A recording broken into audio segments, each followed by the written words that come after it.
Buenas noches a todas las personas que se encuentran conectadas a esta tercera temporada de Venceremos desde Radio Partisana. Estamos, como se ponía en la publicidad, volviendo a la ofensiva estratégica. Son ya más de 30 programas que vamos haciendo y hoy hemos vuelto nuevamente con todo a enfrentar lo que es el capitalismo, el gobierno neoliberal, el imperialismo, precisamente de este programa de formación política marxista-leninista, que es una alternativa única en su tipo. Es el único programa donde se hace formación, tanto en lo que es historia de las luchas populares, teoría marxista, análisis de coyuntura, y que fundamentalmente tiene como objetivo servir a la organización de los sectores populares en la lucha contra el capitalismo. Sean bienvenidos todos quienes se encuentran conectados. Hoy tenemos un programa que se compone, como siempre, de un pequeño análisis de coyuntura.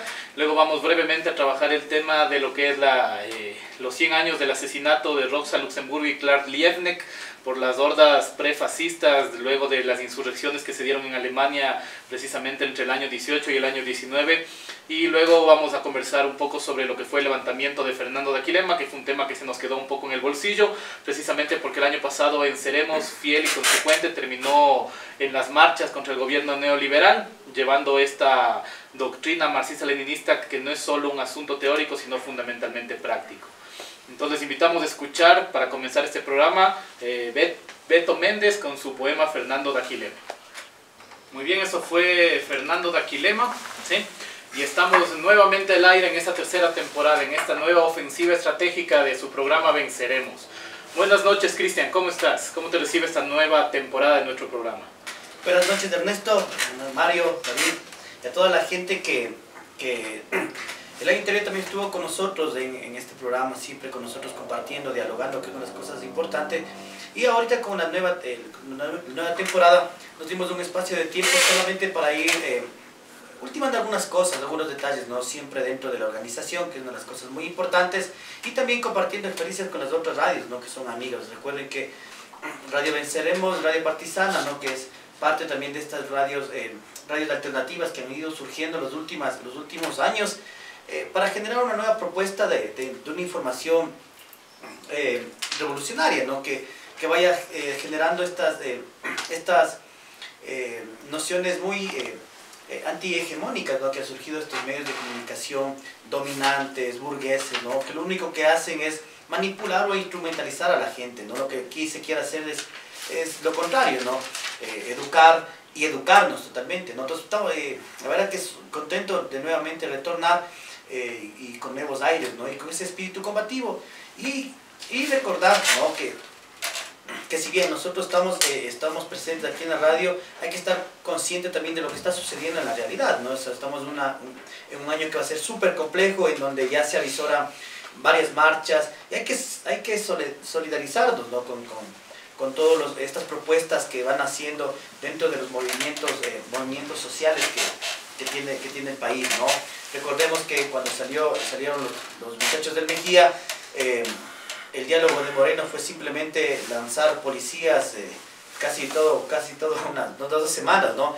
En donde básicamente lo que significó es que estamos siguiendo esa misma práctica fascista del gobierno anterior, ¿no? Entonces hay que estar siempre pendiente, y por eso es importante educarnos y organizarnos, porque vamos a tener, creo que, un año muy complejo, no solamente Ecuador, yo creo que Latinoamérica está así, ¿no?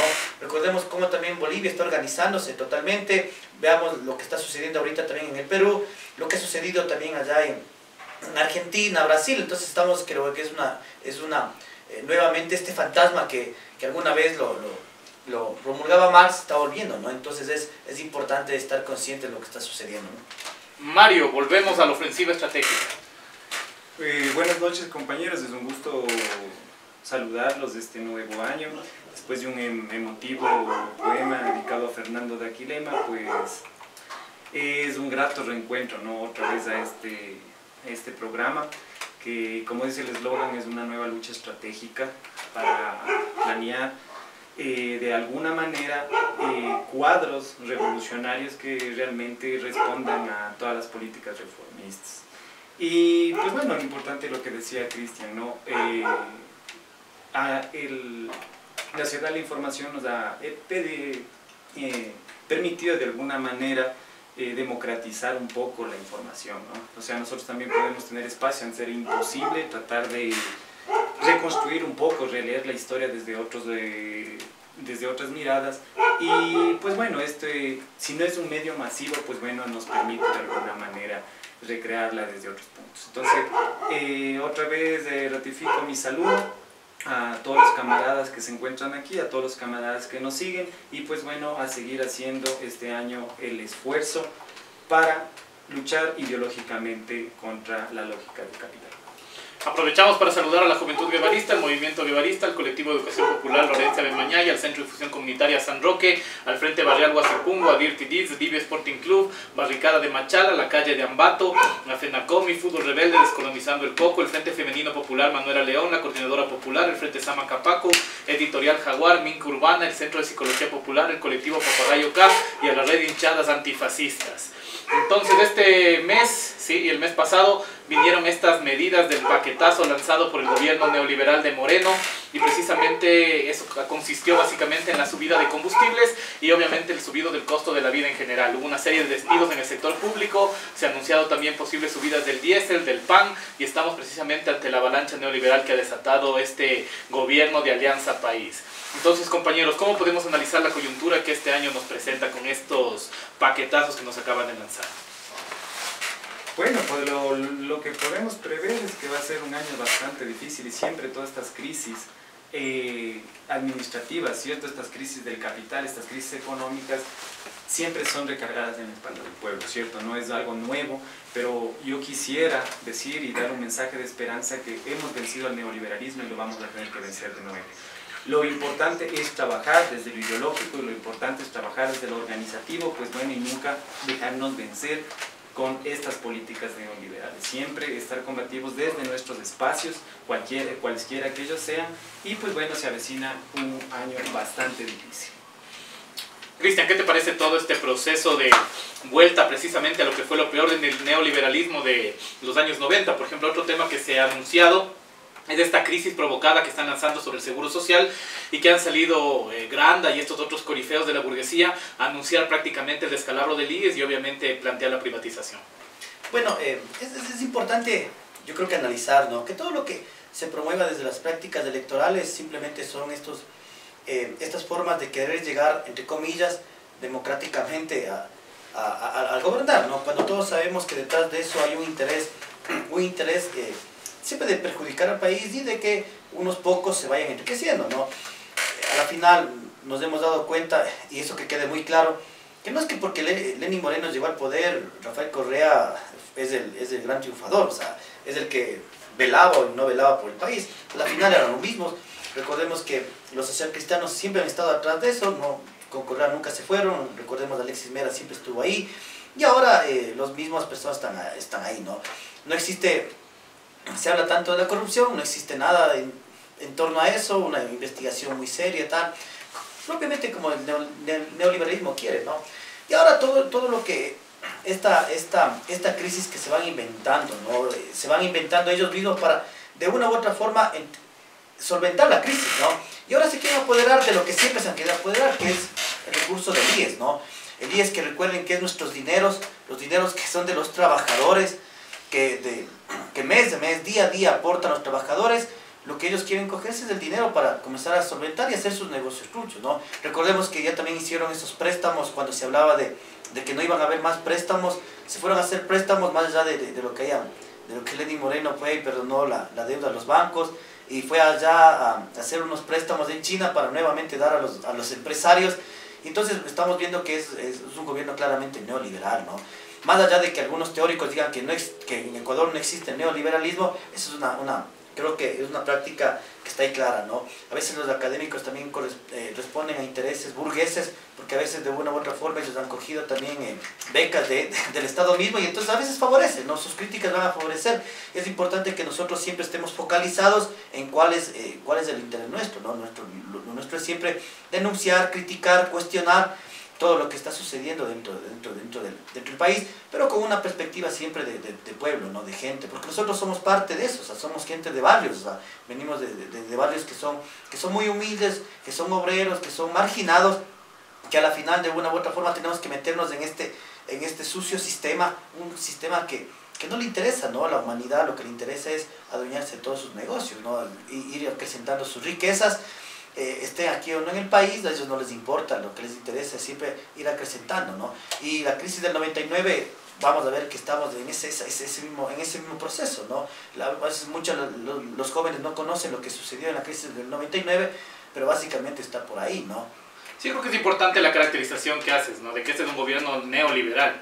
Es decir, a veces también he escuchado esta teoría de que el gobierno todavía no es neoliberal, sino con políticas neoliberales, pero me parece que eso es prácticamente una forma de tratar de maquillar lo que está pasando, ¿no? Y este es un gobierno abiertamente liberal en todas sus prácticas. Por ejemplo, algo que está claramente puesto es este tema de la venta de CNT, es decir, están todas las políticas listas para entregar CNT a manos privadas bajo este sistema que se llama el encomendaje, llamémoslo así, es decir, encargar a grupos burgueses de una empresa supuestamente estatal, que es lo mismo que ustedes recuerdan hacía todos los procesos que estaban en la época de los consejos de modernización, de la época de Sixto Durán Ballén y Bucaram, y que básicamente es la misma estrategia de fingir que estamos simplemente encargando a manos privadas, pero que terminan siguiendo intereses privados y el Estado deja de administrarlos, y de ahí el paso a la privatización es inmediato, ¿no? Como pasó con el Emprovir, con las haciendas del Estado, con la fábrica de medicamentos genéricos, y que ahora quieren hacer con CNT, con el Seguro Social, y todas estas empresas que el correísmo, ¿no es cierto?, les puso una gran inversión social por sus intereses políticos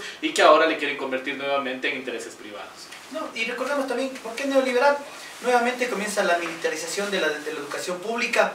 Recordemos que se está anunciando nuevamente que los colegios militares van a pasar a manos de los militares con un claro, ¿no? Un claro objetivo de que de nuevamente a los estudiantes tenerles militarizados entre comillas, esta idea de la educación de calidad, ¿no? Y no solo los militares, la Iglesia Católica, ¿no? Toda la Conferencia Episcopal Ecuatoriana esta semana anunció que están altamente comprometidos con la educación pública en el Ecuador, y eso también habla de políticas ni siquiera ya neoliberales, sino conservadoras del siglo pasado, ¿no? Claro, y vamos a ver un poco, hablando de García Moreno, ¿no? Vamos a hablar un poquito, y vamos a darnos cuenta que básicamente, cambiando solamente los contextos, las políticas siguen siendo similares, ¿no?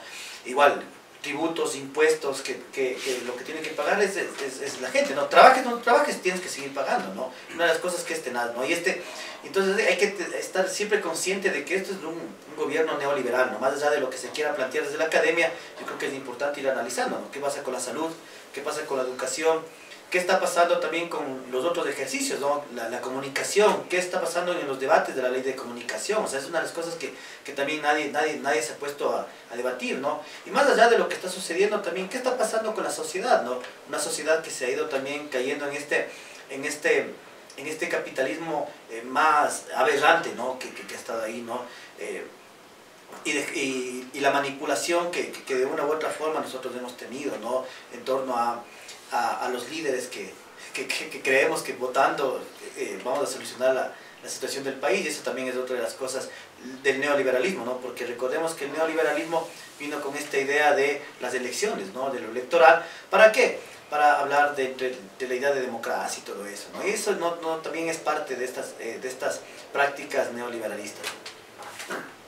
Por ejemplo, se podría hablar también de cómo a los monopolios de transporte público son aquellos a quienes se les sigue subsidiando, que es como la trampa del neoliberalismo, es decir, a los sectores populares es aquellos a quienes se les elimina los subsidios para que paguen los negocios de los ricos, pero a las empresas de transporte, por ejemplo, se les subsidia y se les va a dar, si no recuerdo mal, $90 como un subsidio precisamente por los costos de la subida de la gasolina.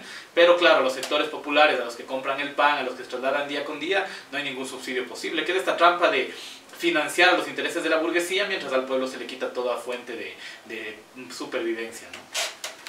Claro, pues bueno, un poco de esta idea de la privatización y sumirle al país en una crisis económica provocada, pues bueno, ya había un análisis pues de Noam Chomsky con el neoliberalismo norteamericano. Entonces, la estrategia de esto es mantener esta idea, ¿no? De que todo está mal, la economía está mal, la administración pública está mal, las empresas que medianamente son rentables dentro del Estado también están mal. ¿Cuál es la idea? ¿Cuál es la idea que se tiene como salvataje económico? Es la privatización. O sea, nosotros estamos simplemente, lo público está administrado mal, no hay gente competente, el Estado ya no puede hacerse cargo, entonces mejor necesita esas remesas para la administración pública, para tapar huecos fiscales, y que las empresas públicas las empresas privadas tomen la administración de eso. Entonces, esto es una estrategia para las empresas medianamente rentables que son del Estado, apropiarse. Y verán que, y también comprar a precio de gallina enferma, ¿no? Toda la inversión de las hidroeléctricas, toda la inversión de las carreteras, toda la inversión que se hizo completamente en la repotenciación de las refinerías y todas esas cosas que se tiene, que fue del bolsillo ecuatoriano, ahora pues bueno, ya quieren comprarse completamente a la mitad de lo que costó, ¿sí? Y es una estrategia claramente neoliberal. Claro, por ejemplo, sin defender al gobierno anterior, a quien también es parte de lo mismo, porque es el mismo gobierno de Alianza País, el tema este de que seguimos en la crisis provocada por los 10 años pasados parece una suerte de esquizofrenia, porque es el mismo gobierno, los mismos actores, el mismo partido en el poder, pero claro, eso permite justificar todo lo que están haciendo. Es decir, ya han pasado 2 años de gobierno de Moreno y seguimos diciendo que la crisis estuvo provocada y por eso nos vemos forzados precisamente a hacer esto. Y sin duda la crisis es provocada, pero es provocada por el mismo régimen actual y el anterior, dentro de un plan que además, obviamente aquí lo hemos denunciado, es un plan imperialista de control geopolítico de la región, ¿no? Claro, es un plan económico que me parece, ¿no? Es un plan económico para apropiarse completamente de las empresas rentables. Y esto es lo que está pasando también con el IES, ¿no? Esta quiebra también creo que es inducida acerca del IES. Se quitó el 40% del aporte del gobierno, que también fue una estrategia para quebrar al IES. Se tomó fondos públicos del IES, ¿cierto? Que son como 3.000 millones que le adeuda el Estado al IES. Y por eso, ¿saben? Están diciendo que están en una cirugía mayor, ¿no? Están en cuidados intensivos toda la administración y la economía del IES. Entonces, siempre me parece que el IES ha sido visto como la empresa más rentable y un botín para apropiarse. Entonces, esta provocación del quiebre del IES a los trabajadores realmente que se ha ganado con lucha este tipo de fondo social para la salud y para la educación y para las jubilaciones que se tiene, se nos están arrebatando ahora por tecnicismos administrativos y económicos y encima descarados que a pesar que el Estado debe como 3.000 millones no puede pagar para que el IES de alguna manera siga aportando a la salud y a la dignidad de los jubilados. Claro, y digamos que recuerden ustedes que con toda la obscenidad del caso, Correa decía que él también es afiliado y por lo tanto puede disponer de los recursos del IES, ¿no? De que hubo todo un plan para que el IES sea controlado por el Estado, por el gobierno en este caso, y que se le pueda saquear los recursos. Y es lo mismo que pasa con CNT, es decir, la crisis que se provoca es precisamente por esas inversiones infladas, que eso se ha denunciado también claramente a lo largo de este periodo de descubrimiento de la corrupción, y que luego no hay plata que sustituya aquella inflación absurda que se metió en todos sus negociados, que tenía que ver con empresas como la de Tomislav Topic, ¿no? Que después de que se roban 7.000 millones de dólares viene a devolver 13 millones y que además ni siquiera los ha devuelto, porque se habla de que solo es un circo supuestamente para mostrar cómo están devolviendo el dinero. Además, no olviden que la ministra del Interior, ¿no es cierto?, Maula Romo, dijo esta semana que el Estado está incapacitado y le es imposible recuperar la plata robada y que prácticamente nos está diciendo que esa plata se perdió para siempre, ¿no? Claro, y eso es como esa burla que siempre ha estado generando con el pueblo, ¿no? Recordemos que todos estos discursos que lo van es para maquillar, ¿no? Pero también recordemos que esta cirugía mayor del IES no solamente está con Lenín Moreno, recordemos que ya Rafael Correa anunció la crisis del IES, ¿no? Y nunca se generó, se hizo un trabajo en torno para la recuperación del IES. Es más, permitió que gente que estuvo ahí salgan del país, ¿no? Con unas fuertes denuncias de corrupción y nunca hicieron nada, ¿no? O sea, a ellos no les interesa, ¿no? Les interesa solamente denunciar para decir que están investigando y a la final se va a terminar en lo que sabemos, ¿no? Y claro, y están aprovechándose de algo que creo que es importante, ¿no? Que en el gobierno de Correa lo que se hizo es desmantelar los movimientos sociales, ¿no? Entonces, para nosotros organizarnos es súper complejo. Por eso es importante siempre esta idea de educarnos, de organizarnos y aunque sea salir a estas marchas, por más pequeñas que sean, son los primeros inicios, ¿no? Porque lo que están utilizando ellos es del momento exacto, que no tienen movimientos de izquierda que puedan de una u otra forma enfrentarlos, ¿no? O sea, y eso es una de las cosas que creo que estamos en desventaja, pero creo que estamos en el momento oportuno para seguir, ¿no? Combatiendo en las calles. Yo creo que es una de las cosas importantes, ¿no? Porque ya sabemos todo lo que nosotros hemos dicho, estamos nuevamente diciendo, porque esto va a pasar siempre, ¿no? Todo el año va a pasar de esta manera, ¿no? Hasta que el pueblo no se levante. Yo creo que una de las cosas que este gobierno de Lenín Moreno va a continuar haciendo lo mismo, ¿no? Y después de va a llegar y hablar con esa idea del diálogo, con esa cara de bobo que sale en la televisión, de cara de buena gente y hablando del diálogo, y a la final lo que nos están metiendo es una mentira tan gigante manchada de una idealización, ¿no? Sí, el diálogo es obviamente con la burguesía, con quienes sí se ha pasado dialogando todo este periodo, ¿no? Pero a los sectores populares lo que ha habido es represión y cárcel. Precisamente en las marchas que se dieron el año pasado, ¿no es cierto?, el día 28 específicamente, por ejemplo, tuvimos la detención de 2 compañeros, ¿no?, que estuvieron presos toda una semana, acusados supuestamente de vandalismo, precisamente por estar en la marcha. Y que el día en que los estudiantes del Mejía también salieron a las calles a protestar, hubo también 2 detenidos.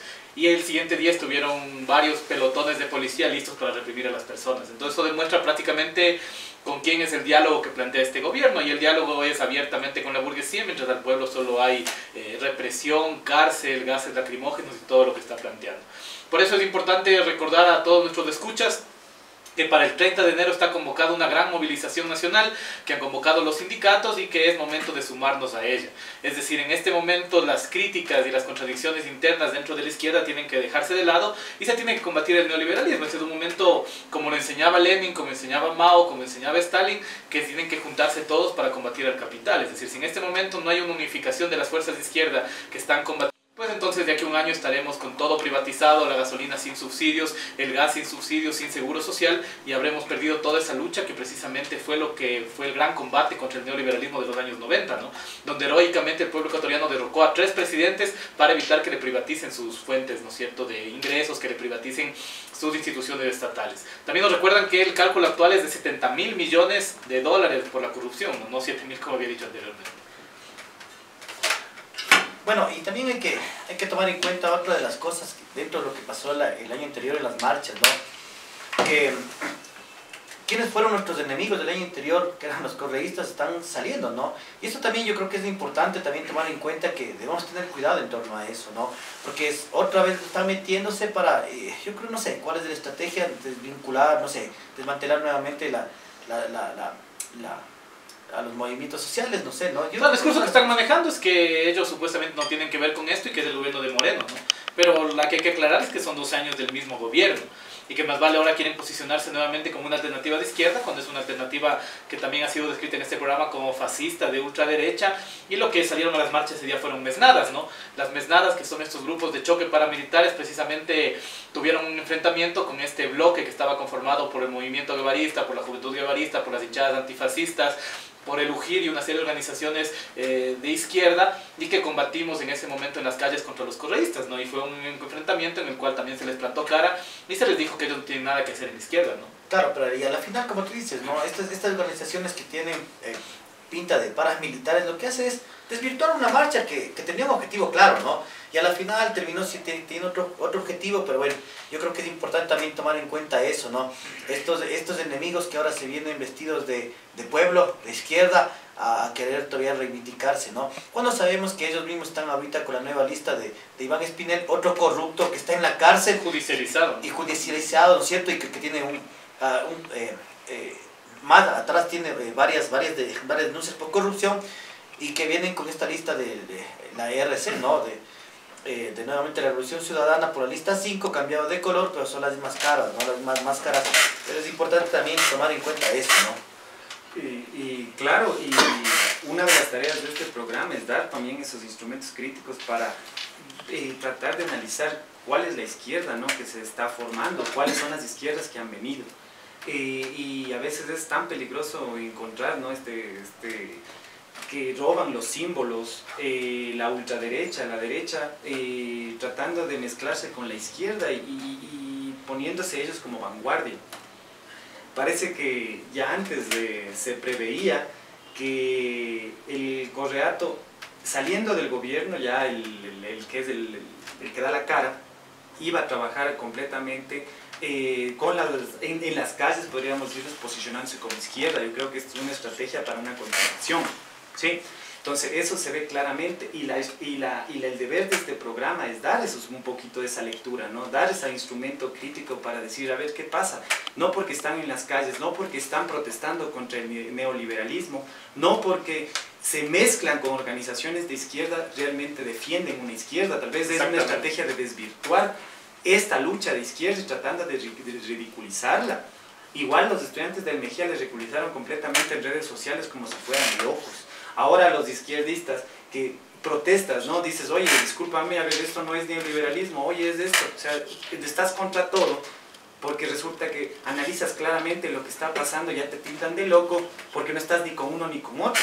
Claro que no estamos con ni uno ni con otro, esta es la lucha popular, nosotros estamos por construir ese elemento crítico y no estamos con nadie. Nosotros estamos con el pueblo que se organiza, esa revolución que no sabe por dónde se viene, pero es netamente una lucha por la democracia, por derechos y por derribar completamente cualquier negociación reformista que pretenda establecer el sistema. Exactamente, por eso quizá la consigna que surgió precisamente al calor del combate fue esta de ni Correa ni Moreno, la lucha desde el pueblo, ¿no?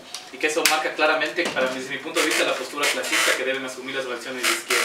Es decir, en este momento la contradicción principal es contra el gobierno de Moreno, sin duda, pero tampoco es que por eso estamos respaldando a Correa ni a ningún otro oportunista politiquero que quiera subirse a la camioneta de la lucha popular. La lucha es, como exactamente decía Mario, por el pueblo, por los derechos, por la democratización de la sociedad, y si bien en este momento quizá la alternativa de la toma del poder resulta lejana, ese es el gran objetivo final. Es decir, esta es una lucha por el poder político para las clases populares.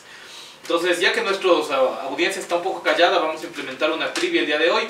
A la persona que responda a la pregunta que vamos a hacer le vamos a regalar la novela radial Rosa Luxemburgo, ¿sí? Que es una radionovela que está aquí en un CD que le vamos a regalar. Puede comunicarse por los diferentes canales de comunicación y a quien conteste, ¿no es cierto?, cómo se llamaba la organización en la que militaban Rosa Luxemburgo y Clark Liebknecht en el momento en que fueron asesinados. La persona que conteste esa pregunta primero se lleva el disco donde está la radionovela.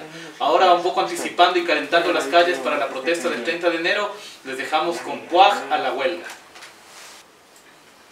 Esta semana los comunistas del mundo estuvimos conmemorando y recordando un aniversario más, del aniversario 100 precisamente, del asesinato de Rosa Luxemburgo y Karl Liebknecht por las pandillas prefascistas en Berlín precisamente, ¿no? Que eran grupos precisamente, como que usábamos en un momento, unas mesnadas protofascistas, de las cuales luego serían los Free Corps que se llamaban, y que luego serían la base del partido nazi, ¿no? Y que capturaron a Rosa Luxemburgo y Clark Liebknecht, los torturaron durante un par de días y finalmente los terminaron asesinando y arrojando a un río donde aparecieron sus cadáveres. Y estamos recordando precisamente a Rosa Luxemburgo y tratando de reivindicar su pensamiento, entre otras cosas porque siempre el reformismo ha tratado de vendernos a Rosa Luxemburgo como una antagonista de Lenin y como una persona que era ajena a todo lo que era el bolchevismo y las prácticas en ese entonces de los partidos comunistas, y que si bien si había dialécticas como en cualquier partido, no era Rosa Luxemburgo ni mucho menos una enemiga ideológica de Lenin, sino más bien una compañera de armas y de ideología, y que más bien un poco las contradicciones que ha habido, quizá la izquierda leninista mismo con el paso del tiempo las ha asumido, ¿no? Como esto de la contradicción entre socialismo y barbarie, y el papel de la espontaneidad en el movimiento de las masas, quizá como los aportes más importantes. Entonces, no sé, compañeros, ¿qué nos pueden aportar sobre este tema de Rosa Luxemburgo, su ideología y su papel en la lucha revolucionaria mundial? Bueno, yo lo que podría aportar es simplemente admiración a este personaje de Rosa Luxemburgo por su dedicación, por su disciplina revolucionaria. Ella también hacía esta distinción, ¿no?, entre un militante y un simpatizante de la revolución. Los militantes son los que están comprometidos. Eso compartía mucho con Lenin. Me parece que es una persona, o fue una persona, que luchó realmente muy fuerte ideológicamente y también en las calles, organizándose contra el capitalismo y contra el reformismo, ¿no? Él estaba completamente en contra de esta idea sindicalista que se estaba armando en el partido alemán. Y de Weber. Y claro, entonces esas fue yo me parece que son las primeras luchas que develaban o esclarecían un poco que estas luchas sindicalistas, estas luchas solo simplemente por las reivindicaciones, dañaban a la revolución, dañaban a la idea de la revolución, porque la revolución es un cambio de las relaciones, ¿no?, de las relaciones productivas, de las relaciones sociales que tiene la sociedad capitalista, y no simplemente una escala de reformas donde nos lleven al bienestar de las clases populares, ¿no? Estamos hablando de un cambio dialéctico, estamos hablando de un cambio revolucionario, estamos hablando de un cambio cualitativo, y eso se radicalizaba por eso, ¿no? Entonces, como nosotros cuando recién estaban saliendo los sindicalismos, recién estaban saliendo esta idea de las luchas y las negociaciones con la clase dominante, que es con la derecha alemana, en ese sentido podríamos decir así, pues bueno, ella radicalizó completamente esto y es un personaje admirable en este sentido. Por ejemplo, quisiera, antes de seguir discutiendo, leer un pequeño fragmento de Huelga de Masas, Partido y Sindicatos, que es pertinente un poco para la coyuntura que estamos analizando, ¿no? Entonces, Rosa Luxemburgo nos dice: en consecuencia, la Revolución Rusa nos enseña que la huelga de masas no es ni fabricada artificialmente, ni decidida o propagada. Es un espacio inmaterial y abstracto, sino que representa un fenómeno histórico resultante en un cierto momento de una situación social a partir de una necesidad histórica. Por lo tanto, el problema no se resolverá mediante especulaciones abstractas acerca de la posibilidad o la imposibilidad sobre la utilidad o el riesgo de la huelga de masas, sino a través del estudio de los factores y de la situación social que provoca la huelga de masas en la fase actual de la lucha de clases. Ese problema no será comprendido y no podrá ser discutido a partir de una apreciación subjetiva de la huelga general, tomando en consideración lo que es deseable o no, sino a partir de un examen objetivo de los orígenes de la huelga de masas, interrogándonos sobre si ella es históricamente necesaria. Bueno, y también es nuevamente, ¿no?, un poquito para recaer al aspecto que tú leíste, que es una de las cosas importantes. Rosa Luxemburgo fue olvidada, ¿no?, por ser una mujer que fue muy contestataria en su tiempo, ¿no?, y contestataria al partido mismo, o sea, criticaba mismo al partido, y para un poquito, ¿cómo se puede decir?, hablar un poco mal de la imagen de Rosa Luxemburgo, se le comenzó a tachar de trotskista, ¿no es cierto? O sea, y se le vinculaba con los procesos trotskistas cuando una vez Stalin redacta una carta y él va entendiendo sobre las importancias que hay que asimilar el trabajo de Rosa Luxemburgo, ¿no? Y una de las cosas que sí es importante analizar, luego para ir viendo un poquito más, es como por ejemplo estas clases, ¿no?, revolucionarias que en ese tiempo que comenzaron a abrazar a este socialismo de mercado, ¿no?, llamémoslo de esta manera, y a los que creían que la lectura hecha de Bernstein sobre el marxismo era la que tenían que seguir, y creo que era la más cómoda en ese momento. Rosa Luxemburgo lo que va es criticar esa burocracia del partido, ¿no?, y les comienza a generar y hacer una serie de cuestionamientos y cómo está generándose o cómo se están llevando los partidos y los sindicatos, ¿no? Y comienza ella a defender bastante lo que ella dice, la espontaneidad de las masas, ¿no? Y cómo estas masas organizándose, ¿no?, espontáneamente pueden derrumbar a los sistemas capitalistas, ¿no?, que también creo que es una de las cosas bien importantes de entender, ¿no?, a Rosa Luxemburgo, ¿no? Claro, digamos, el tema y el elemento central de la dialéctica que había precisamente con Lenin era esta discusión sobre el papel de la espontaneidad, y era una dialéctica en torno a cómo se organiza la misma, que para Rosa Luxemburgo tenía mucho más que ver con dejar movilizarse a las masas libremente hasta que un momento final se organice bajo una lucha política. Pero nada más lejos de realidad que pensar que Rosa Luxemburgo era una espontaneísta, ¿no? Por ejemplo, en otro de las partes de este texto que recomendamos a nuestra audiencia leer, Rosa Luxemburgo precisamente habla de que la manifestación de la huelga general espontánea tiene que convertirse en una lucha política, que en este caso estamos totalmente en consonancia con las ideas de Lenin respecto a la necesidad de elevar la lucha económica en lucha política. De hecho, si hubiera dicho lo contrario, hubiera sido un oportunista de izquierda y nada más lejano de Rosa Luxemburgo. Y esto de manejo de la espontaneidad me parece que es importante porque nos permite comprender claramente del papel que tienen las masas en el inicio de la lucha y el papel de los partidos en la politización de las luchas. Claro, yo creería un poco de esto de la espontaneidad, es que uno no se sabe cuándo se va a saltar la revolución, ¿no? Incluso me parece que una anécdota de Lenin es que en el 17 él mismo no sabía cuándo iba a saltar, ¿no? Él cuando salta la revolución rusa, él estaba todo exiliado. Y pues bueno, él ya tenía un discurso de que pues nosotros ya estamos pues viejos, ahora corresponde a los jóvenes hacer la revolución, ¿sí? Y él había estado manifestando ese discurso, ya está sacándose completamente el papel histórico de presentarse en una revolución, más que sí haber trabajado. Pero después espontáneamente salta la revolución en el 17 y él tuvo que volver como líder del partido y pues bueno, todos conocemos la historia de eso. Entonces yo creo que también eso de la espontaneidad no se tiene que dejar de trabajar en la revolución, pero incluso a personajes como Lenin, que empezaba la revolución 28 horas al día, no podía prever cuándo se puede darse estas rupturas cualitativas dentro de las más populares. También tiene que ver mucho con eso. Y una aclaración histórica, parece que Stalin vetó los libros de Rosa Luxemburgo. Y yo creo que es por esta radicalización de la revolución y de la lectura de la revolución. Porque resulta que en este tipo de organización, en este tipo de saltos cuantitativos que al fin y al cabo lleguen a un tipo de bienestar y en una negociación que tengan que ver con las condiciones de vida de las más populares, podría entenderse de esta manera la revolución. Y ella dijo, no, o sea, nosotros estamos aquí, como decía Ernesto en estos términos, es por la toma del poder político, del poder económico y el repensar una sociedad de diferente manera, que es la revolución. No es para nada utilizar los instrumentos del Estado, no es para nada la negociación, sino simplemente atrevernos a pensar diferente a la construcción de una nueva sociedad basada en diferentes relaciones sociales de producción.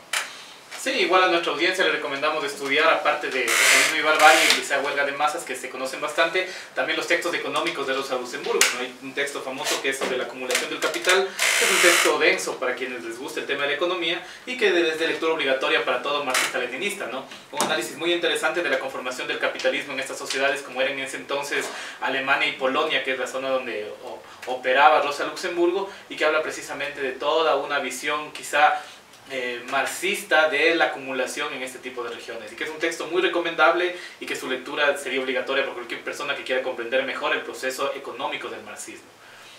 Ya, bueno, y un poquito para ir retornando a esto que es muy importante, ¿no? Esta espontaneidad de la masa. En un artículo que ella publica en 1910, ¿no? Ella básicamente defiende lo que es su pensamiento, ¿no? Cómo debe ser la masa frente a los dirigentes y las burocracias de los partidos, ¿no? Y ella explica una de las cosas que son súper importantes, ¿no? Más allá de que sean partidos de clases prioritarias, puede ser un movimiento pequeño, un movimiento grande, no debe nacer de la iniciativa de los puñados de los dirigentes, ¿no? Sino simplemente tener la convicción de los miembros del partido, ¿no? Porque ella cuestionaba a esta idea de que los dirigentes trabajaban para los dirigentes y no para las masas, ¿no? Entonces las masas no tenían esa convicción tan fuerte para generar una revolución, y la espontaneidad era esa, ¿no? Generar un canal actual, un canal de una escuela política, pongamos de esa manera, para que las masas de una u otra también se pongan el pecho en las balas, ¿no? El partido sea de las masas y más no de los dirigentes. Y creo que también esa fue una de las cosas del aislamiento, ¿no? Porque comenzó a cuestionar bastante a cómo iba dirigiendo los partidos y cómo ella de una u otra manera iba cuestionando, ¿no? Y más allá cuando ya comienzan a crearse los primeros periódicos de izquierda, ¿no? En donde ella es la que comienza a impulsar, ¿no? También como una forma de generar una información u otra información, los medios de comunicación, donde ella también puso mucho énfasis. Claro, también una cosa que se me olvidaba y me parece importante resaltar acerca de la biografía de Rosa Luxemburgo, es que no puede haber una persona más excluida dentro de esta sociedad, ¿no? Ella tuvo, por ejemplo, ¿no? Primeramente viene siendo de esta cultura judía, ¿no? Y ya sabemos cómo se tenía en esas épocas al tratamiento de los judíos y cuáles fueron las consecuencias de simplemente ser judío. Segundo, también sufría de unas afecciones, ¿no? Que eran un poco de salud, que a los 5 años pues bueno, se quedó, yo no sé cuál es el término correcto, pero rengan un poco con esto que se llama, no sé, Ernesto Rengo es, ¿no? Y pues bueno, y también por ser mujer, ¿no? Y también por ser migrante en Alemania, ¿no? Y también por ser obrera. Entonces tenía este perfil que le excluía completamente de los grupos que pueden ser socialmente aceptados dentro de la Alemania de 1800 y 1900 que ella vivió, ¿no? Entonces es muy admirable que a pesar de todas estas limitaciones dentro de una sociedad capitalista que marca una personalidad de lucha, que marca una personalidad de reivindicación, y no solo simplemente por el Partido Comunista, sino que para formar la ideología feminista, para formar la idea de los excluidos que pueden generar otros cambios diferentes, y decirnos, ¿no? Un mensaje al mundo que la exclusión de una sociedad, así como es la capitalista, como era la capitalista alemana, se puede salir desde las cenizas y pues bueno, perpetuarse en la historia. Sí, es importante este tema también. Hay todo un estudio sobre el papel en la lucha de la mujer proletaria de Rosa Luxemburgo, y es interesante porque el papel fundamental de Rosa Luxemburgo, a diferencia del feminismo burgués, es precisamente un papel que surge de la lucha. Es decir, Rosa Luxemburgo no es que andaba con los discursos burgueses simplemente en el aire y lo que criticaba siempre Lenin, sino que su acción práctica de vida y de lucha es lo que demuestra el papel de la mujer en la lucha popular, ¿no? Y creo que eso es fundamental, y por eso hay todo un tema de cómo surge este tema del feminismo proletario en función de toda la actividad que realizaron. Que además Rosa Luxemburgo nunca lo denominó de esa manera, sino que nos dio la impresión que se dio después. Rosa Luxemburgo era una combatiente de primera fila, y precisamente como comentas tú, a pesar de todas las limitaciones sociales que existían, y que obviamente dentro de una organización comunista, como es precisamente que preguntamos a nuestros oyentes cómo se llamaba, es donde Rosa Luxemburgo tuvo la posibilidad de desarrollar su labor militante, porque en la lucha pues igualan todo tipo de condiciones sociales, ¿no? Claro, ¿no? Y algo que vos también explicabas, algo, cómo ella hace la lectura, ¿no? de esta idea de la economía, ¿no? Y algo que planteaba y decía, ¿por qué estudiar la economía nacional como una ciencia aparte, ¿no? Y ella explicaba que una de las cosas, ¿no? que estas formas económicas capitalistas es un fenómeno que está en la existencia de las crisis, ¿no? Entonces ella, por ejemplo, decía, el desempleo es una realidad que está concomitante ahí. Entonces, y es parte de las sociedades actuales, ¿no? Mientras las sociedades se van desarrollando, siempre va a existir desempleos, los pagos, etcétera, etcétera. Y aparte porque todos estos desempleos son creadas por instituciones que son creadas por los seres humanos, ¿no? Y que son obras del ser humano mismo. Entonces, como parte de esas obras del ser humano mismo, se van generando estas sociedades burguesas, ¿no? Entonces ella decía que es importante estudiar siempre las relaciones de las vidas económicas, porque son partes concomitantes de nosotros, ¿no? Y eso es una de las cosas que creo que son claves, y lo que nosotros hemos venido hablando, ¿no? O sea, todas las cuestiones que se ha ido creando, estas instituciones, lo que son es para instrumentalizar al ser humano, ¿no? Y es ahí el papel de la masa, ¿no? Es el papel de la convicción del obrero, del proletario, ¿no? Y recordemos que también Rosa Luxemburgo también fue encarcelada por todos esos escritos, ¿no? Y también puede ser porque también cuando escribió desde la cárcel cuestionó a Lenin, cuestionó a Trotsky también, ¿no? Entonces era una combatiente que, si bien desde su teoría no se dejaba, no sé, entre comillas, de engañar por supuestos discursos, ¿no? Porque ella también entendía una realidad, y una realidad que como tú lo dices, ¿no? Migrante, mujer y combatiente, etcétera, ¿no? Que de una u otra forma dejó un legado para que el feminismo también tenga un precepto, ¿no? Donde guiarse. Es importante también entender que la introducción a la economía política que Rosa Luxemburgo nos dejó creo que es una lectura bien importante, ¿no? Y las lecturas de Marx que también ella hizo, ¿no? Sí, interesante el tema. Entonces vamos a dejar ahí porque tenemos otro tema en el tintero también. Seguiremos seguramente en el futuro hablando de Rosa Luxemburgo y sus textos, que es un tema que no se agota en la formación marxista-leninista de ningún militante. Y tenemos un ganador. Libertad nos dice que es la Liga Espartaquista, ¿no? Que es precisamente la organización donde militaba Rosa Luxemburgo en el momento que fue asesinada por las bandas de los Freikorps, que es la base de lo que luego sería el nazismo, ¿no? Entonces la Liga Espartaquista, que precisamente retomaba el nombre de Espartaco, este esclavo romano que se levantó contra el imperio, un poco haciendo una rememoranza de esta vinculación histórica de la lucha. Entonces dejamos en este momento con canción para Rosa Luxemburgo y volvemos ya con el tema central del programa de hoy, que es el levantamiento de Fernando de Aquilema. También aprovechamos este momento para invitar a los talleres, al primer ciclo de formación política que está organizando el Frente Femenino Popular Manuela León, que se va a dar el primer encuentro el sábado 26 de enero a las 4 de la tarde en el Centro de Difusión Comunitaria San Roque. La entrada es libre, es un ciclo de formación marxista-leninista que va a tratar también temas de feminismo proletario y que va a tratar de conformar esta estructura popular para la reivindicación de la mujer desde una perspectiva marxista-leninista. Entonces invitamos a todos los escuchas que quieran asistir. Igual es abierto, no tiene una perspectiva de género, sino que está abierto a toda persona que quiera formarse en este tipo de problemáticas. Y aprovechando que es Manuela León, pues entonces comenzamos con el tema de hoy, que es Fernando de Aquilema. Manuela León fue una de las principales dirigentes del levantamiento que estuvo encabezado por Fernando de Aquilema, conocido como el Rey de Cacha, y que fue un levantamiento que se dio en 1871 contra el tirano de entonces, que era el santo del patíbulo García Moreno, y que se constituyó como el levantamiento indígena más importante hasta el día de hoy de nuestra historia republicana, donde las tropas de Aquilema no solo que tomaron la zona de Cacha, Yaruquíes, Punín, sino que incluso llegaron a sitiar Riobamba y que luego fueron reprimidos brutalmente por el ejército ecuatoriano de ese entonces, sus dirigentes capturados y finalmente asesinados, ¿no? Tanto Manuela León como Fernando de Aquilema. Entonces, ese es el tema de hoy, el tema que nos ha traído, como teníamos el año pasado preparado esto, así que vamos a escuchar. Mario, Cristian, ¿quién quiere comenzar a explicarnos esta historia de Fernando de Aquilema? Pues bueno, no sé, a ver, Fernando de Aquilema es uno de esos personajes históricos que nosotros tenemos que llevarlos a la memoria, ¿no? Tenemos que construirlo como símbolo de lucha, de la reconstrucción ideológica que se está, más bien dicho, también de contar la historia diferente, ¿sí?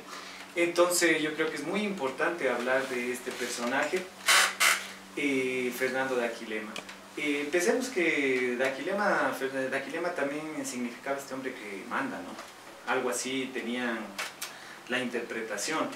Tenía mucho respeto este tipo de apellidos, venía de unas raíces, decían de los Luchicelas, ¿cierto? Que tienen un poco de realismo dentro de la sangre indígena, y por ello tenía un peso, ¿sí? Organizativo dentro de la más indígena que se asentaba pues en el del Chimborazo, pues estos de Cacha, de todo este territorio que es el suroccidente de Quito, de Riobamba. Entonces, pues bueno, empecemos un poco contando que toda esta revolución, todo este levantamiento se da siempre por los abusos del Estado, ¿no? Como esto de las mitas, de los obrajes, de los diezmos, que les obligaban pues a pagar este tributo de esta guerra vencida ya por los españoles. Pues bueno, ya decir, pues tenemos que superar este tipo de relaciones que nosotros tenemos con los blancos y mestizos, que tenían en cierto sentido esta jerarquía social frente al indio. Entonces, pues bueno, ya cansados de todos estos abusos, se deciden levantar al diezmero, me parece que lo matan, ¿sí?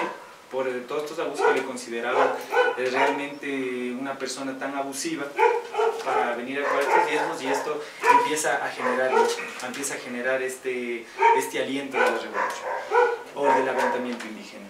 Y pues bueno, seguir contando la historia. ¿Qué más nos dice de esto, Cristian?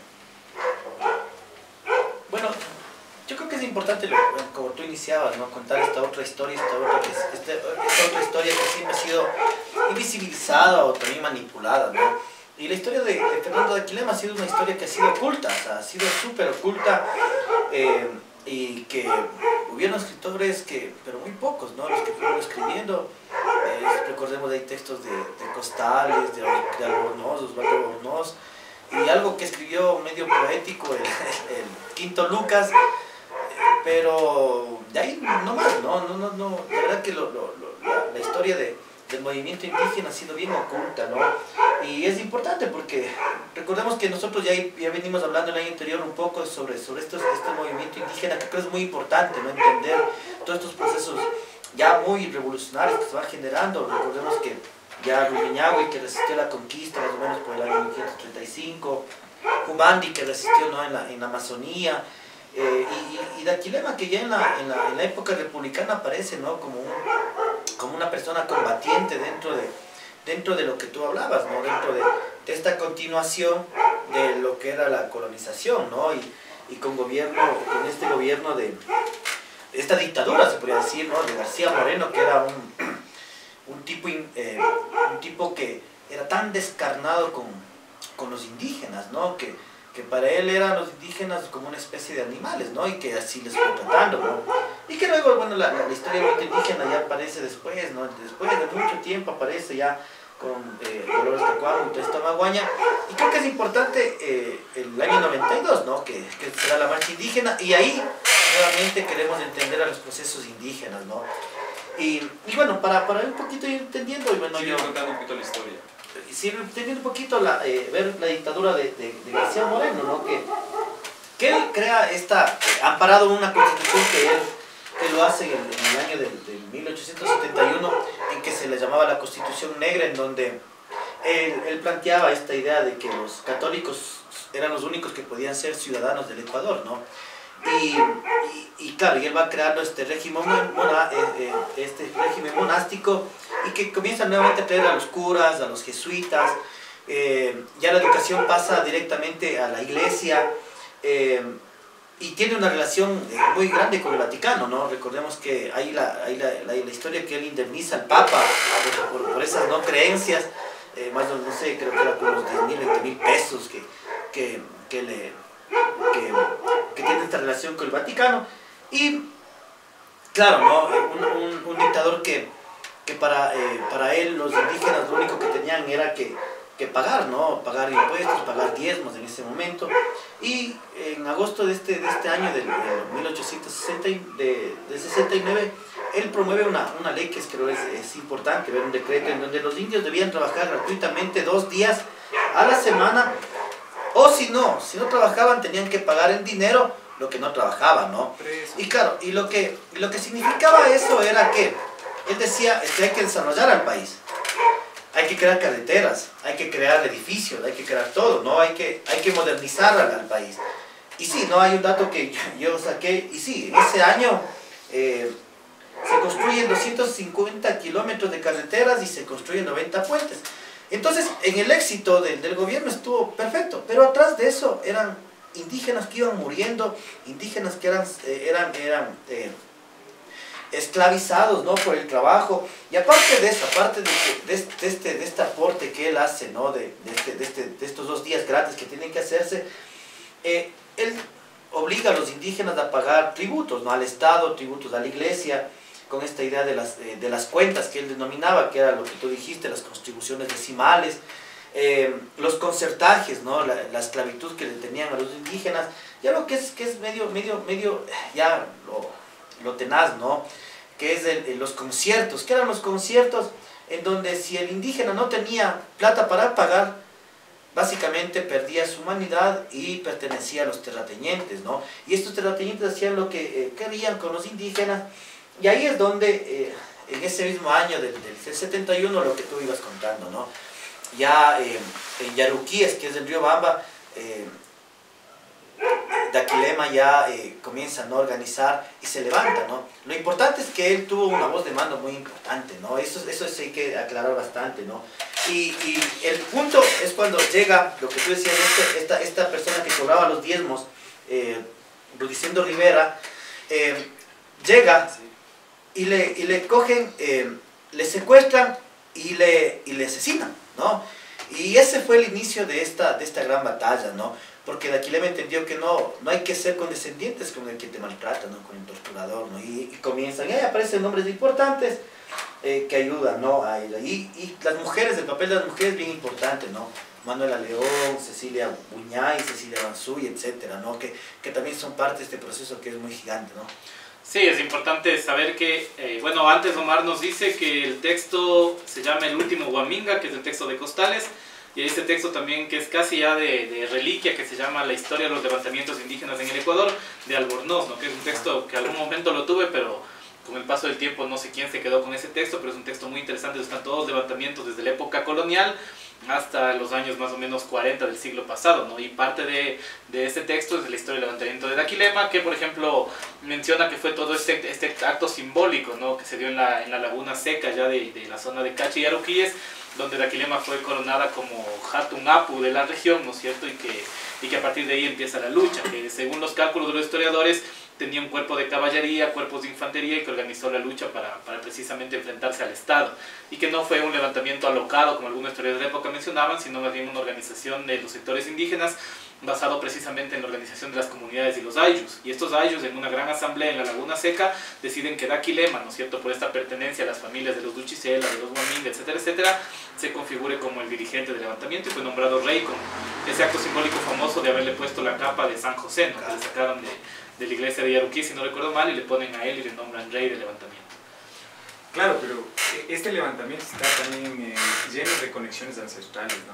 También tenemos que mencionar eso, ese romanticismo que hubo en todo el levantamiento, todos estos instrumentos ideológicos, simbólicos que se movieron ahí son bastante importantes. Por ejemplo, el uno que dice Ernesto y el otro es el cambio también de los ponchos, de los rojos a los negros, ¿no? Que demuestra en la cultura andina la rebelión. Entonces, completamente esto, y también hubo, ¿no? La creación de un palacio, pues qué bueno, porque que fue realmente ahí una choza de paja y todo improvisada, pero que representaba simbólicamente que se declaraba un nuevo rey, se declaraba un nuevo territorio, ¿no? Y no simplemente estamos entendiendo de las tierras, sino que completamente de todo lo que comprende un territorio, todo lo que comprende una nueva nación. Entonces, todo eso se fue configurando en esto que fue el levantamiento de Fernando de Aquilema. Pues bueno, como si no fue improvisado, ¿no? Empezaron a organizarse los historiadores, dan de 6.000 a 10.000 indios organizados, ¿no? Para sitiarse Riobamba.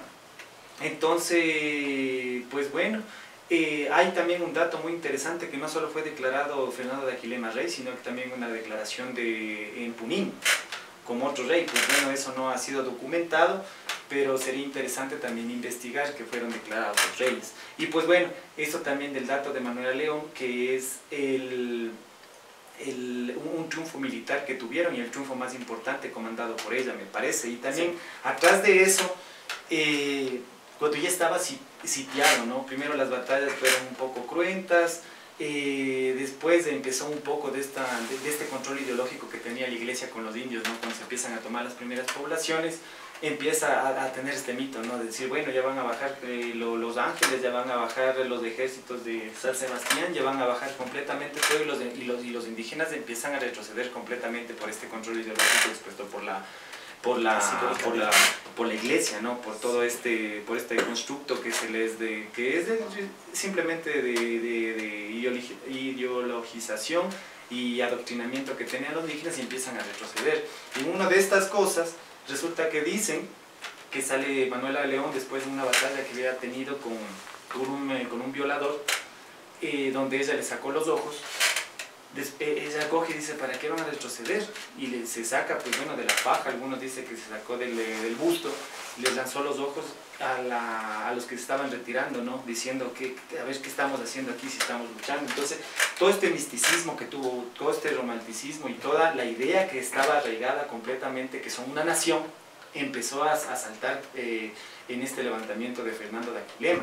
Y así, varios datos interesantes que se puede decir. Incluso cuando hay el fusilamiento también de Fernando el fusilamiento con Fernando de Aquilema y Manuela León, Manuela León sale a relucir como Manuel León. Sí. Sí, pero me parece que era la Manuela, ¿no? Era por la campaña política del gobierno, porque claro, García Moreno no quería hacerse cargo del asesinato de una mujer indígena, y por eso le están los registros como Manuel León. Entonces sale como Manuel León, pero realmente era eso, ¿no? Ya hay muchísimas también mitos que hay. Además, claro, hay esta historia de que el indulto llegó tarde, supuestamente, que mandó García Moreno, pero obviamente mandó 3 o 4 días después. Pero claro, como era época electoral, como ahora, entonces quería quedar bien ante los electores, decir que supuestamente él había indultado a Aquilema. Pero claro, obviamente estaba ya planificado que sea asesinado y que luego llegue el indulto, ¿no? Que era como este plan que claro, tenía, y además que no sabe que es Manuela León, sino Manuel León. Y hay una cosa tenaz que los historiadores rescatan, ¿no? Que después del discurso que da García Moreno, nunca habla del indulto, ¿no? Entonces, todo eso era una maquinaria que muchos dicen, no, eso no es que García Moreno tampoco ni sabía que iba a darse el indulto, ¿no? El indulto lo hace para que la iglesia es la que manda el indulto, para que no se haga cargo este asesinato de Manuela León y también del fusilamiento de Fernando de Aquilema, ¿no? Y algo importante, lo que Mario rescata, es la simbolización, ¿no? La simbolización es la batalla por la cual se engendra, ¿no? Toda la lucha de Aquilema, pero también es la pérdida, ¿no? Y otra de las cosas que nosotros siempre hemos cuestionado también es esta parte que Fernando de Aquilema al final se quedó solo, ¿no? No pudo llegar a las otras masas, ¿no? Y él también fue uno de los fracasos. Pero también hay una cosa que es súper interesante, importante, que mientras iba recopilando textos, ¿no? Encontré unas fotografías en donde se ve que los militares de esa época eran indígenas. Entonces eran indígenas peleando con indígenas, ¿no? Una de las cosas que pero hasta ahora. Claro, ¿no? Hasta ahora se va planteando claro, todo eso, ¿no? Pues, una de las cosas que es tenaz, ¿no? Y claro, o sea, vemos que personas que no se adaptan, digamos, a su realidad, creen que yéndose al otro lado están adaptándose, ¿no? Y al final lo que están haciendo es una guerra civil, ¿no? Y quién está quedando arriba es el poder, ¿no? Es las cuestiones electorales, quién se queda ahí, etcétera. Sí, que esto explica Engels en El origen de la familia, propiedad privada y el Estado, donde habla precisamente de cómo cuando aparece la propiedad privada, los sectores privilegiados arman a los mismos sectores populares para que protejan de los otros sectores populares. y que es el origen de las Fuerzas Armadas, y que por eso históricamente siempre ha habido esta connotación de que los militares son precisamente pueblo alienado, ideologizado, ¿no? Que combate al mismo pueblo, y que en este caso de Aquilema sin duda fue así, porque las tropas del ejército ecuatoriano siempre han sido de estrato popular, indígena, y han combatido al mismo pueblo, ¿no? Que es como en la época de la Revolución Liberal también aquellos que iban a morir combatiendo a los montoneros casi siempre eran indígenas, y por eso en la costa les costaba tanto combatir a los montubios acostumbrados a la lucha ahí, ¿no? Yo creo que la historia de los ejércitos, de la formación del ejército empieza así. Pues. Claro. En la India la resistencia Claro. también fue completamente con hindús, ¿no? En la China fue con campesinos, obviamente nosotros tenemos eso que se ocupa realmente al mismo pueblo para irse contra el pueblo en favor de privilegios, ¿no? En favor de nuevos estatus de vida simplemente por trabajar con el Estado. Entonces, otro interesante también podemos hablar que decían que Manuela León sí era bien bonita, ¿no? Algunos dicen eso, a mí me pareció bastante interesante, decía que era una mujer además de combativa, le dan como muy bella. Entonces, me parece, no sé, interesante en este sentido también rescatar un poco eso. Y también decir que yo no creyera que Fernando de Aquilema se quedó solo, él pudo haber escapado, hubo la promesa o la organización de él que se escape, pero simplemente los que se trabaja por un levantamiento, los que se es consecuente con la revolución, no quiere pues que muera la gente que se organizó por tratar de luchar por la liberación, simplemente él se entregó completamente. Hay registros, no sé, cuentan algunos historiadores que él simplemente se paró desde este palacio que había dado, que era el más visible dentro de los territorios que estaban tomados por los indígenas, y pues bueno, al ejército del Estado le dijo, ven, aquí estoy, ven acá, obviamente en quichua, ¿no? Ven, aquí estoy, y después, bueno, ya le identifica un quichua hablando en quichua, porque solo respondía así, y le dice, aquí estoy. Entonces, ¿cómo te llamas? Fernando de Aquilema. Pues bueno, y él se entrega y le apresan y empieza todo esto, ¿no? Pero sí había la oportunidad que él se podía escapar, y así hay historias de muchos revolucionarios que han podido escapar, pero simplemente se han negado, igual que Rosa Luxemburgo, me parece, en esto, ¿no? Me parece que también ella tuvo algunas oportunidades de incluso migrar, pero simplemente los valores revolucionarios que se están ahí, de no venderse, de ser consecuente con todo esto, implica tener una moralidad revolucionaria que esté investida por apalear un poco el sufrimiento de las masas que también se levantaron junto a él. Sí, igual un poco la explicación que da Rosa Luxemburgo, justo conversaba hace un momento, ¿no? De cómo las luchas, si no tienden a politizarse, también se disgregan. Me parece que, claro, el momento que la represión se volvió muy brutal, muchos caciques de la zona abandonaron la lucha, ¿no? Y al abandonar, entonces, claro, el núcleo central que estaba de Aquilema, Manuela León, Morocho y otros, optan por entregarse ante la amenaza de matar a todas las comunidades, que el Estado ya lo había hecho, ¿no? Por eso la historia del Albornoz es interesante, porque narra algunos levantamientos previos en Otavalo, en otros lugares del Ecuador, donde se masacró a toda la comunidad. Entonces, claro, frente a eso es que Aquilema se entrega, y luego viene todo el tema del juicio y fusilamiento posterior.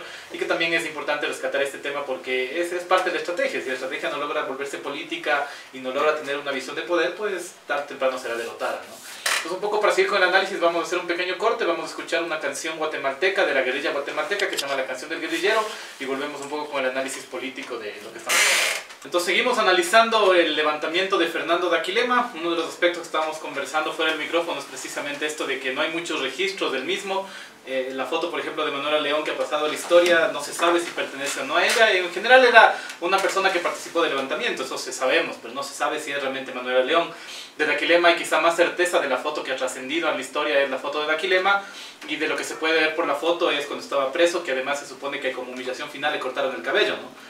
Y que en esa foto que ha trascendido está cortado el cabello, y que hace un tiempo atrás el gobierno fascista de Correa pues también trató de montarse al caballo de la reivindicación, y adoptó a Aquilema, le dieron una condecoración en la asamblea, cuando fue ese mismo estado y esa misma asamblea la que lo asesinó, ¿no es cierto?, en Riobamba en 1872.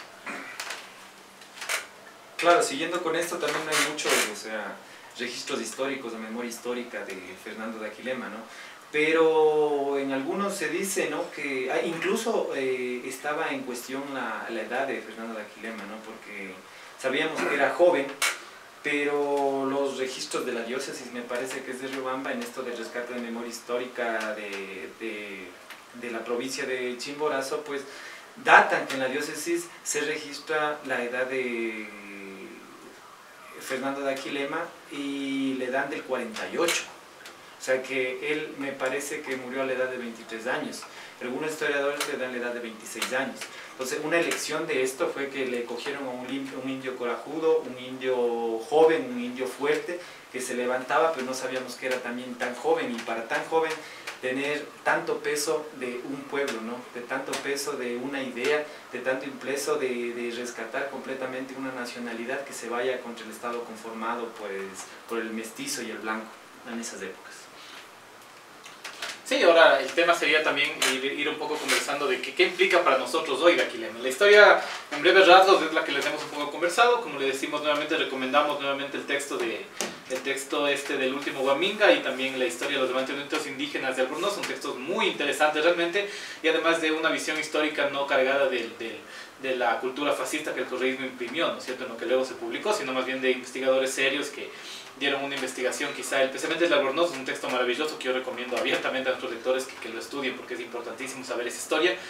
Y finalmente la historia sirve para entender y transformar la realidad. Entonces un poco sería también a nosotros hoy en día, después de más de 100 años de este levantamiento, por qué es importante recordar lo que pasó con Aquilema, Manuela León, Morocho y otros luchadores populares. Todo lo que nosotros siempre nos hemos planteado, ¿no? Como movimiento una y como radio otra, ¿no?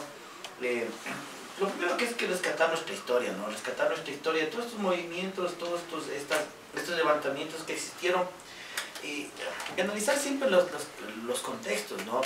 Yo creo que más allá de los años o lo que ha pasado, estamos siguiendo estos mismos, no sé, se puede decir, persecuciones, estos mismos diezmos, etcétera, etcétera. Y a la final la gente la que está pagando, ¿no? Todo lo que se ha impuesto por este sistema, estos sistemas que después de la colonización nos han venido siempre a esclavizar, ¿no? Y toda esa cuestión, ¿no? Y también por medio de la iglesia y todo eso. Yo creo que la historia de Aquilema es la historia de la resistencia que nosotros tenemos que leer, ¿no? La historia de Rumiñahui, que estuvimos ahí, la historia de Tupac Amaru, la historia de Tupac Katari, todas estas resistencias indígenas, ¿no? Que es el camino del Inca, ¿no? El camino del Inca revolucionario. Yo creo que Latinoamérica siempre ha estado marcado por eso, ¿no? Porque siempre ha dejado la huella revolucionaria, ¿no? En contra de este sistema opresor. Pero una de las cosas importantes es leer la historia, ¿no? Y no leer la historia oficial, la que nos dan, no sé, en el colegio, nos dan en la universidad. Esas historias que quieren opacar muchas cosas, ¿no? Yo creo que hay que crear esta memoria colectiva, y esta memoria colectiva de la izquierda, ¿no? De las izquierdas que debemos tener siempre este ejemplo, ¿no? Y de una u otra forma también contarles a nuestros hijos, ¿no? Porque esa sabiduría popular es la que nosotros queremos rescatar. No queremos rescatar esa sabiduría académica o lo que sea, que de una u otra forma también puede estar llena de fantasmas, ¿no? Lo que nosotros queremos es mostrar esta realidad cruda, ¿no? Para ir quitando todos estos develos que van existiendo, ¿no? Y, no sé, el blanco, el indio. Las cosas no son así, ¿no? Los seres humanos somos seres humanos, y a veces por la condición donde nacemos podemos estar bien o podemos estar mal, ¿no? Pero también hay que absorber siempre la historia para entendernos, porque la historia del otro es la historia nuestra. O sea, nosotros no hacemos nuestra propia historia, la historia lo hace la historia, y la historia lo hacen los seres humanos, ¿no? Entonces, es una de las cosas importantes. Sí, además dentro del relato marxista, a partir de todo lo que fue la lucha en el siglo XX, aparece también esta condición de la dialéctica entre lo nacional y lo internacional. Lo nacional entendido como lo popular, como las luchas históricas de liberación. Por eso es que Mao, por ejemplo, era muy cercano a toda la historia de liberación del pueblo chino. Hoxha, cuando estuvo iniciándose en el Partido Comunista de Albania, juró la liberación de su país ante el héroe nacional albano, que era precisamente un luchador popular que se había levantado contra la colonización austriaca.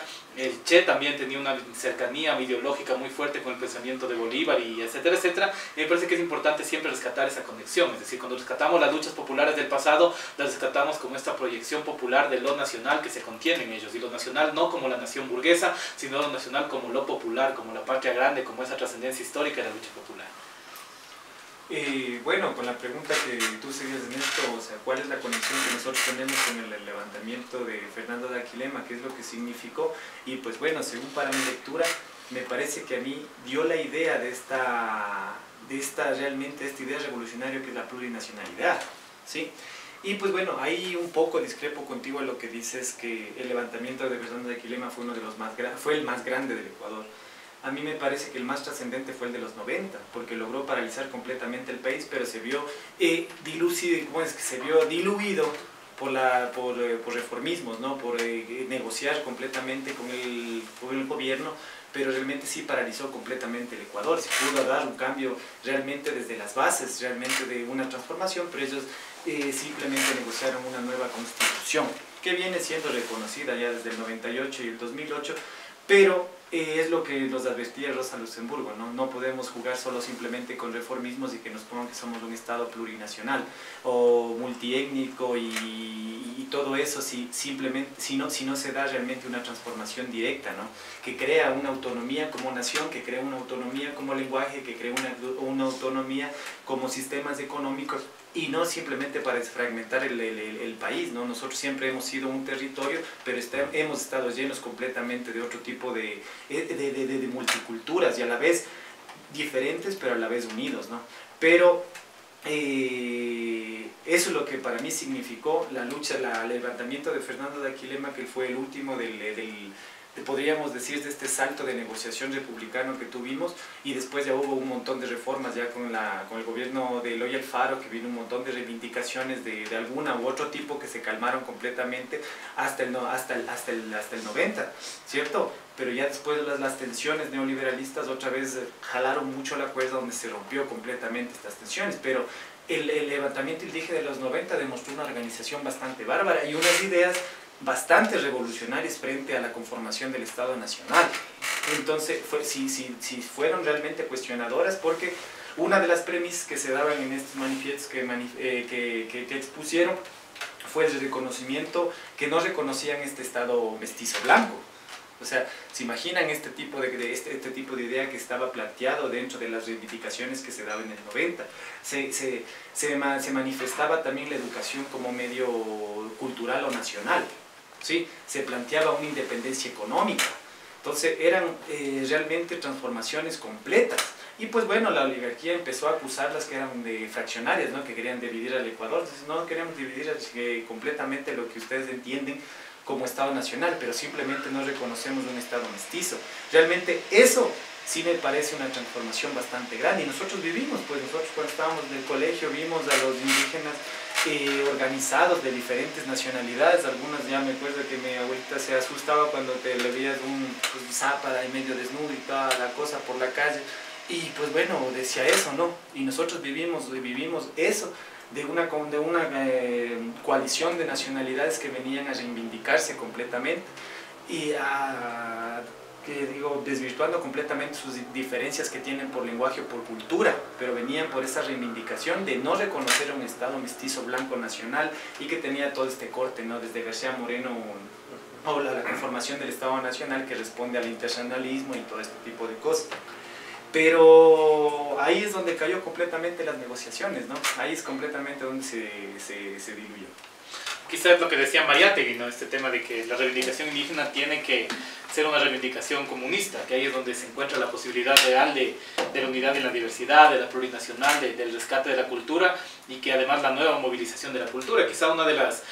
me parece muy interesante lo que dice Mario, porque quizá nuestra formación política fue en esas luchas, ¿no? Es decir, con nosotros, como siempre hemos mencionado, las personas que estamos en este programa nos hemos formado en las calles peleando contra el Estado, y la pelea era con el pueblo indígena, ¿no? Creo que esa fue la mayor escuela que pudimos tener, y que precisamente todo lo que pasó después, ¿no es cierto? Y la organización que tenemos hasta ahora es resultado de esas luchas, de las que vivimos y que nos formaron como militantes, como personas y finalmente como comunistas. Claro, yo te quiero recortar en esto, que te acuerdas que estaba en el colegio en el Mejía, íbamos a la Universidad Salesiana a tratar de el famoso salesianazo del 2001, creo que fue. Claro, alguna u otra manera. ¿Te acuerdas que íbamos saliendo del colegio al Parque del Arbolito a ayudar de alguna u otra manera, y a veces sin tener completamente formada una conciencia política, pero sí nos llamaba una conciencia de ayuda, una conciencia social en formación que nos unía a ese tipo de luchas? Y yo me acuerdo que hacíamos eso, y yo, bueno, no sé tú, pero declaro por mí que todavía, o sea, no sabía por qué hacía eso, simplemente por un llamado del corazón, ¿no? Por un llamado de solidaridad entre las personas que te reflejas, ¿no? Y ahí íbamos. Me acuerdo que también en esta manifestación casi le lanzamos, ¿te acuerdas de eso del McDonald's? Completamente, y esa fue las experiencias que tuvimos, y nosotros vivimos el levantamiento indígena de la paralización completa del país. Fernando de Aquilema, si bien pudo tomar de alguna u otra manera Riobamba, pero la lucha de los 90 fue completa y unida con las nacionalidades independientemente de donde eran, ¿no? Vos decías, como Fernando de Aquilema había con este libro de Albornoz de Otavalo, se levantaron así disgregados, pero en cambio en los 90 fue un levantamiento paralizante, completamente. Es una historia que hay que hablar, ¿no? Porque es una historia que también está oculta ahora. Y ahora tanto el Estado, que reniega precisamente de toda la lucha popular en las calles, como organizaciones revisionistas que pululan en la izquierda, ahora reniegan de todo lo que es la lucha del movimiento indígena, ¿no? Y como decía mi maestro, el padre Mandangón, siempre el movimiento indígena es los dirigentes, es toda esta masa popular que ha luchado desde que se dio la conquista y, como bien dices, quizá las mayores reivindicaciones de la lucha fueron estas reivindicaciones de estos últimos años, ¿no? Claro, y como decíamos de Rosa Luxemburgo, ¿no? El cuestionamiento era eso, ¿no? Estos dirigentes de la izquierda burocráticas que lo que hacían era dañar lo que es esta idea de las marchas. Y lo que sucedió también con el movimiento indígena, pasó eso, ¿no? Que estos dirigentes fueron clientelares, ¿no? Y desmontaron todo un proceso muy grande, ¿no? Pluricultural, lo que tú decías, ¿no? Que no importaba de dónde era, ¿no? La marcha venía y cada uno se iba sumando hasta que llegaron acá, ¿no? Bajaron por la cima de la Libertad, llegaron hasta la iglesia de San Francisco y se posicionaron todos, ¿no? Se tomaron todas las instituciones. Y de una u otra forma nosotros tuvimos ese ejemplo, ¿no? Vivimos, como tú dices, estuvimos ahí, ¿no? Estuvimos ahí todo, pero a la final, quienes botaron toda la basura fueron estos dirigentes clientelares, ¿no? Y que todavía siguen sumados ahí, ¿no? Y vemos, por ejemplo, a esta Lourdes Tibán, que ahorita está allá en el gobierno de Moreno, ¿no? Y que sigue todavía ella reivindicándose como una mujer indígena en Pachacuti, cuando a la final es una mujer indígena burguesa, ¿no? Y que ha ido desmantelando todos estos procesos de movimientos sociales, movimientos indígenas, ¿no? Yo creo que es importante recuperar la historia también para recuperar eso, ¿no? Nuestra nación, ¿no? Nuestras nacionalidades. Hablar de nación, como tú decías, burocracias, no, o sea, sino de nacionalidades, ¿no? Que somos nosotros, ¿no? Pluriculturales, interculturales, y que somos diferentes, ¿no? Pero que a la final tenemos la misma causa de las luchas, ¿no? De la organización y todo eso, ¿no? Para desmontar todo este proceso colonial, neocolonial que se ha ido instaurando, ¿no? De a poco, ¿no? Bueno, entonces antes de pasar a las conclusiones finales, vamos a escuchar una breve canción que es la Marcha del Ejército Revolucionario del Pueblo y volvemos con las conclusiones finales del programa. Muy bien, estamos cerrando este regreso a la ofensiva estratégica en la tercera temporada de Venceremos por Radio Partisana. Entonces hemos abordado hoy varios temas, la coyuntura, como siempre, hemos trabajado un poco el tema de Rosa Luxemburgo y finalizamos con este análisis de las implicaciones históricas del movimiento de Fernando de Aquilema y todo lo que fue brevemente el paso del movimiento indígena por los años 90 y cómo es parte de la formación y la lucha histórica que tenemos el día de hoy. Entonces, Cristian, tus conclusiones para ir cerrando el programa de hoy. Bueno, ya hemos hablado mucho, ¿no? Yo creo que es importante cómo hemos venido, ¿no? Con esta organización estratégica nuevamente y con los temas que creo que son importantes, ¿no?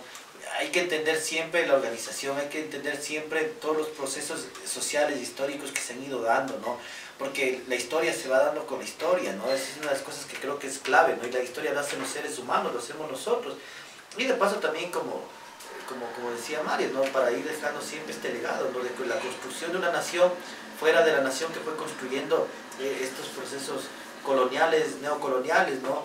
Que vienen con estas constituciones que son copias de Europa, que son copias de Estados Unidos, que al final siempre nos van a desfavorecer, ¿no? Por eso en este espacio siempre vamos a estar cuestionando, siempre vamos a estar criticando, siempre vamos a estar haciéndole frente, perdiendo el miedo. Yo creo que una de las cosas que ha pasado en esta década ha sido el miedo, ¿no? De una sociedad con mucho miedo por las persecuciones, pero al final vemos que ya está perdiendo el miedo. Y este espacio es eso, ¿no? La pérdida del miedo y la idea de la recuperación del olvido que lo quisieron hacer, ¿no? Recuperar. Y si alguna vez lo construyeron de otra manera, ¿no? Yo creo que hay que leer la historia siempre desde donde tenía que leerse, ¿no? Desde las revoluciones. Antes de pasar a la conclusión de Mario, les invitamos a la inauguración de la Escuela de Formación de la FENACOMI Nuestro trabajo garantiza tus derechos, que va a ser el miércoles 23 de enero a las 16 horas en el Centro de Difusión Comunitaria San Roque. Igual recordarles que también se inicia la formación política del Frente Femenino Popular Manuela León, que también va a ser en el Centro de Difusión Comunitaria de San Roque el sábado 26 a las 4 de la tarde. Están todos invitados a estos procesos abiertos de formación política, de formación marxista-leninista, donde vamos a tratar de irle dando la batalla ideológica al capital. Mario, tus conclusiones del programa. Bueno, agradeciendo a todos los compañeros atrás del micrófono, a los camaradas que nos acompañan, agradeciéndole a ustedes, camaradas, con este espacio, ¿no?, de querer cuestionar completamente la lógica del capital, la lógica neoliberal, la lógica que nos estructura completamente nuestro pensamiento, pues llamando a cuestionar toda esta historia, llamando a cuestionar incluso, y me parece súper importante, tratando de construir otro sistema axiológico, ¿no?, otro sistema de valores, otro sistema que responda a nuestro accionar revolucionario, ¿no? Me parece que una de las conclusiones es que cuando cae las revoluciones es por la venta, ¿no?, de los líderes, por la desvirtuación de estos valores revolucionarios que trascienden mucho más al interés personal, sino que se van al interés de un cambio social, de una nueva sociedad, de la idea de esto. Entonces también si trabajamos en este espacio por la ideología, por esta lucha ideológica contra el capital, también tenemos que trabajar por esta lucha de la construcción de nuevos valores, ¿no? Y pues bueno, ya mi conclusión sería a seguir organizándonos, a seguir luchando, a seguir recuperando estos espacios que nos ha permitido esta nueva organización de la sociedad.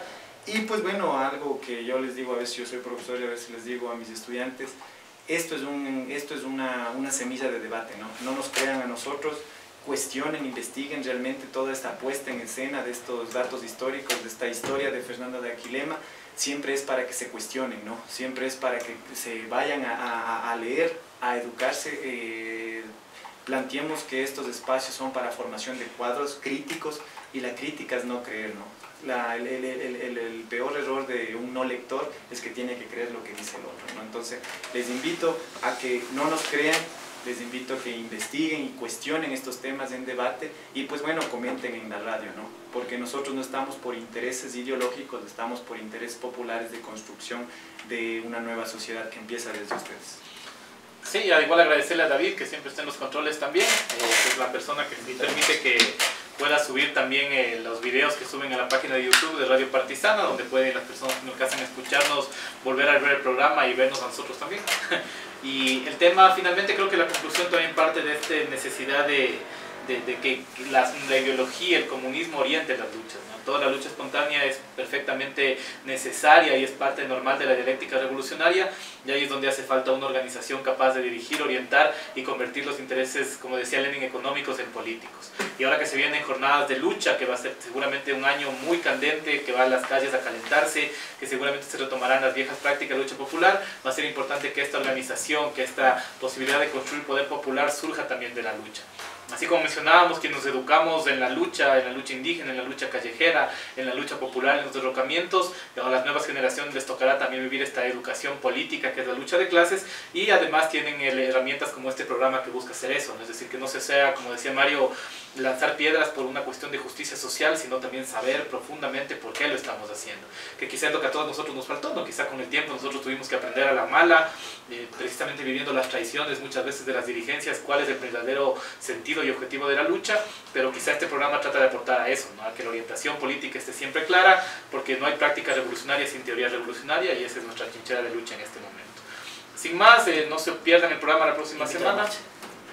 No se olviden que el 30 de enero hay la marcha, ¿no es cierto?, de la gran movilización nacional contra el gobierno neoliberal, que ahí estaremos, venceremos también siempre. La práctica es parte también de nuestra actividad cotidiana, y viva el comunismo, viva la libertad. Nos encontraremos la próxima semana.